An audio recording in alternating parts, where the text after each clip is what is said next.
హోదాపై కాంగ్రెస్ కు చిత్తశుద్ధి లేదు అన్నారు సీఎం చంద్రబాబు. పార్లమెంట్ లో ఆ పార్టీ గట్టిగా మాట్లాడలేకపోయిందన్నారు. ఇప్పటికీ ప్రత్యేక హోదాపై కేంద్రాన్ని డిమాండ్ చేస్తున్నామని అన్నారు బాబు.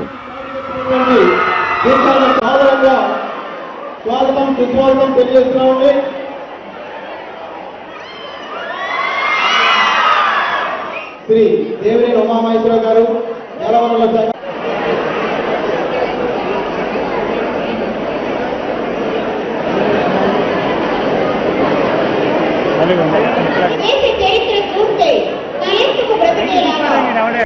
ఈరోజు 2 ఏళ్ళు అయిపోయింది. కేంద్ర ప్రభుత్వం మనం అనుకున్న పనులు చేయలేదు. నిన్న కూడా కాంగ్రెస్ పార్టీ ఆడింది నాటకం ఆడారు తప్ప మన కోసం మనస్ఫూర్తిగా అనుకుంటే నిన్న పార్లమెంట్లో గట్టిగా మాట్లాడి ఒక విభజన ఏదైతే ఉందో నాన్ అఫిషియల్ రెజల్యూషన్ పెట్టారు.